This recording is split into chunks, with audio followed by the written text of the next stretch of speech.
اللہ کی یہ دنیا اندھیر نگری نہیں ہے، یہاں بھی محدود پیمانے پر جزا اور سزا عمل جاری ہے۔ تمہارے اعمال کے نتائج بھی ہوں گے، جزا بھی پاؤ گے، تم سزا بھی پاؤ گے۔ کسی کو اذیت بھرے دن رات سے گزار کر آپ کو لگتا ہے کہ وہ انسان ساری زندگی یوں ہی ہنستا مسکراتا رہے گا، بس وقت کے الٹے چکر کا کھیل ہوتا ہے۔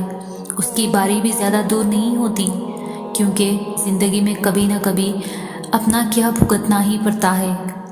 چپ سے بڑی کوئی بدوا نہیں۔ جب انسان بولتا ہے قدرت خاموش رہتی ہے، اور جب بندہ خاموش ہو جاتا ہے تو قدرت انتقام لیتی ہے، اور بے شک اس کا انتقام بہت سخت ہے۔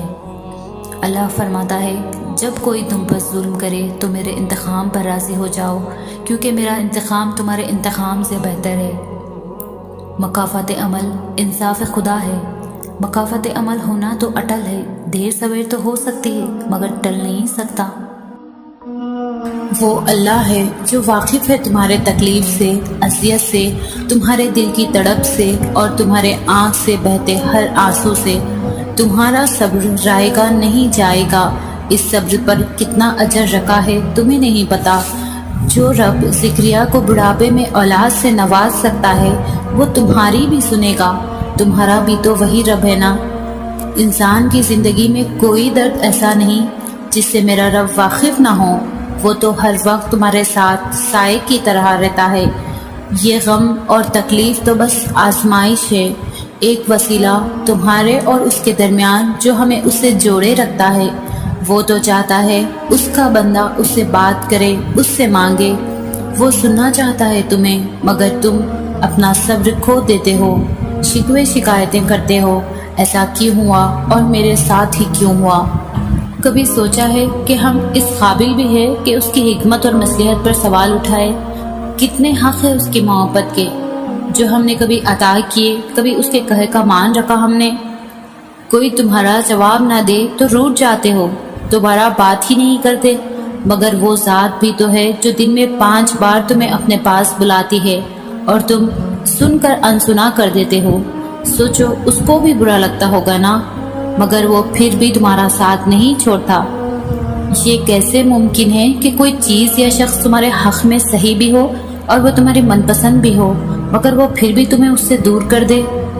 وہ تو تم سے 70 ماؤں سے زیادہ پیار کرتا ہے، بھلا وہ تمہارے لیے غلط کیسے سوچ سکتا ہے؟ اس کے ہر کام میں مصلحت چھپی ہے اور ہر عمل حکمت والا ہے۔ وہ کبھی بھی تمہارا کہا رد نہیں کرتا۔ وہ دینے میں تاخیر کر رہا ہے تو ہو سکتا ہے وہ تمہیں مزید سننا چاہتا ہو، یا اسے تمہارا مانگنا پسند آ گیا ہو۔ اس دنیا میں تمہارا سب سے بڑا خیر و خواہ تمہارا رب ہے۔ تمہیں اپنے جانب بلا کر وہ تمہارا انتظار کرتا ہے۔ تم 1 قدم اس کی جانب بڑھاتے ہو تو وہ 2 قدم بڑھاتا ہے۔ تم ہاتھ بڑھاتے ہو تو وہ دوڑ کر تھام لیتا ہے، مگر گرنے نہیں دیتا۔ وہ جانتا ہے کب کب تم نے درد کے آنسو کو پی کر صبر نہیں چھوڑا، جو تمہارے آنکھوں کی لالی کے پیچھے چھپی ان جاگتی راتوں کو جو تم نے اس کی مخلوقوں کی کردہ زیادتی کو اسے سناتے ہوئے گزارے۔ اگر تمہیں لگتا ہے وہ تمہاری سن نہیں رہا، وہ تم سے خفا ہے، تو جان لو اگر وہ ناراض ہو تو وہ تمہیں مانگنے کی توفیق ہی نہ دے۔ وہ کچھ کر نہیں رہا تو وہ آزما رہا ہے، ڈھیل دے رہا ہے ظالموں کو۔ بعض دفعہ ایسا بھی ہوتا ہے، انسان جس چیز کی شدید خواہش رکھے ہوتا ہے، سالوں سے اسے مانگ رہا ہوتا ہے، سجدوں میں، قبولیت کے اوقات میں، تہجدوں میں، آنسوؤں میں، غرض ہر موقع میں اسے اپنے رب سے مانگتا ہے۔ شاید وہ اپنے رب سے جڑتا ہی اپنی خواہشوں کی تکمیل کی خاطر، مگر پھر ایسا ہوتا ہے اللہ اس کی آنکھوں کے سامنے اس کی خواہش کو کسی اور کے حق میں پورا کر دیتا ہے۔ تب یہ انسان ٹوٹ کر گرتا ہے اپنے رب کے سامنے، کرچی کرچی وجود لیے شکوے کرتا ہے، شکایتیں کرتا ہے، کیوں کیا ایسا میرے ساتھ ہی کیوں کیا؟ ناراض ہوتا ہے اپنے خالق سے کہ میں نے تو اتنا مانگا تھا تجھ سے اور تو نے اسے کسی اور کے جھولی میں ڈال دیا۔ مگر پھر اندر سے کہیں دور اندر سے سسکتی ہوئی روح سے آواز آتی ہے، جس کے پیچھے تو بھاگ رہا ہے وہ تو تھا ہی سیراب۔ کیا تو اتنا خود غرض تھا کہ اپنے پیدا کرنے والے کے پاس اس خواہش کی تکمیل کی تمنا کے لیے جاتا تھا؟ تیرے سجدے جس کے لیے ہونے چاہیے تھے اس میں تو اپنے خواہش کو بت بنائے پوچھ رہا تھا۔ پھر ایسا ہی تو ہونا تھا۔ جو ہوا اچھا ہوا، تجھے سمجھ تو آئی حقیقت کیا ہے، کس سے جڑنا ہے، تمہیں کس کی خواہش رکھنی ہے، سجدے کس کے لیے خالص کرنے ہیں، کس کے لیے آنسو بہانے ہیں۔ اگر وہ رب تیری اس خواہش کو پورا کر دیتا تو جو سجدے میں تڑپ کر گڑ گڑا کر مانگتا تھا نا، وہ بھی چھپ جاتا، تو اللہ کو بھول جاتا۔ مگر تیرا رب ایسا نہیں چاہتا تھا تو اسے بھولے، اسی لیے اس نے تمہارا دل توڑا تاکہ تم اپنے رب سے جڑ جائے اور وہ اس دل کو اپنی محبت کی تڑپ سے بھر دے۔ ہاں، بعض اوقات ایسا بھی ہوتا ہے، کچھ خواہشات کا ادھورا رہنا ہی ہمارے حق میں بہتر ہوتا ہے۔ وقتی طور پر ہمارا ٹوٹنا ہی ہمیں اس رب سے جوڑتا ہے۔ دعاؤں میں بہت طاقت ہوتی ہے، اتنی طاقت کہ پہاڑ کو لمحے میں ریزہ ریزہ کر دے، ناممکنات کو ممکن کر کے ہمارے سامنے کھڑی ہو جائیں، ہماری سوچ کو حیران کر دے، ہماری طرف آنے والے طوفان کا رخ موڑ دیں۔ دعائیں نصیب تک بدل دینے کی طاقت رکھتی ہے۔ تمہیں دعا کا طریقہ اسی لیے ہی سکھایا گیا ہے کہ تم مانگ لو اپنی پسند کو، اس کے سامنے بیان کر سکو۔ تمہارے نصیب میں ایک جگہ کو اسی لیے چھوڑا گیا ہے تاکہ تم اسے پورا کر سکو اپنی دعاؤں سے۔ تمہیں کیوں لگتا ہے کہ تمہاری چاہت کی لاش نہیں رکھی جائے گی؟ تمہارے دامن کو خالی رکھا جائے گا؟ تمہاری مانگی ہوئی دعائیں رائے گاہ چلی جائے گی؟ ایسا کچھ بھی نہیں ہوگا۔ تم بس مانگ کر تو دیکھو، تم بس ایک قدم دور ہو اپنی چاہت سے۔ اگر آپ کا آج کا دن برا چل رہا ہے تو اس کا مطلب یہ تو نہیں کہ آپ کی ساری زندگی بری رہے گی۔ اگر آپ آج ناکام ہو گئے ہو تو آپ کبھی کامیاب بھی ہوئے تھے اور مستقبل میں بھی کامیاب ہوں گے۔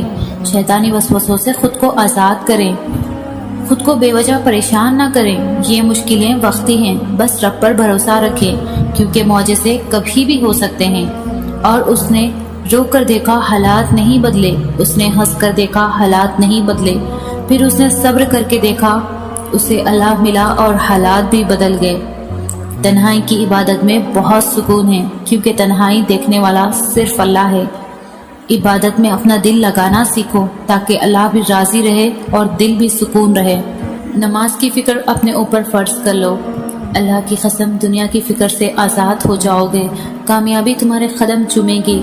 صبر اور خاموشی اختیار کرو، بے شک اللہ دلوں کے بوجھ دور کرنے والا ہے۔ سب کچھ بدل جاتا ہے، عمر بدلنے کے ساتھ ساتھ پہلے ضد کیا کرتی تھی، اب صبر کیا کرتی ہوں۔ رب کے دینے یا نہ دینے پر کبھی بھی شک نہ کرو، بے شک کبھی وہ شکر کرواتا ہے تو کبھی صبر۔ زندگی کے تلخیوں سے تھک گئے ہونا، پھر بھی خود کو مایوسی کا شکار نہ ہونے دینا، وہ رب بہت جلد آپ کی دعا پر کن فرما دے گا۔ دعا میں آنکھ سے گرنے والے آنسو کا ایک قطرہ دعا کو قبولیت کے قریب لے جاتا ہے۔ اللہ کے علاوہ کوئی نہیں ایسا جو تمہیں دے گا، تمہاری خواہش پوری کرے گا، تمہارا ساتھ دے گا۔ ہے کوئی ایسا جو اللہ کے علاوہ جو قدم قدم پر تمہارا ساتھ دے، تھامے، جو بار بار تمہیں معاف کرے؟ یاد رکھو، کوئی نہیں اللہ کے علاوہ جو تمہیں عطا کر سکے۔ اللہ ہم سب کی دعاؤں کو قبول کرے، آمین۔ اور پھر وہ تمہارا ہر غم ٹھنڈا کر دے گا۔ جس زندگی سے مایوس ہو تم، اس زندگی سے مطمئن کر دے گا۔ یہ جو الجھے دن ہیں تمہارے، جو پریشانیاں ہیں تمہاری، تمہارا رب خوب جانتا ہے بنا داغ کے زخم کو۔ تم اس سے بات کرتے رہو تو وہ لمحے میں تمہاری الجھن کو سلجھن میں بدل دے گا۔ بس صبر رکھو، وہ سارے غم کو مرہم کر دے گا۔ دل جب بیزید ہو جاتے ہیں تو راستے کھو جاتے ہیں۔ راستے آسان چاہتے ہو تو اللہ سے دعا مانگو، اللہ ہی تو راستہ دکھاتا ہے، منزلوں کا بتا دیتا ہے۔ گمراہ راستے وہیں سے صلاح پاتے ہیں، منزلیں وہیں سے ملتی ہیں۔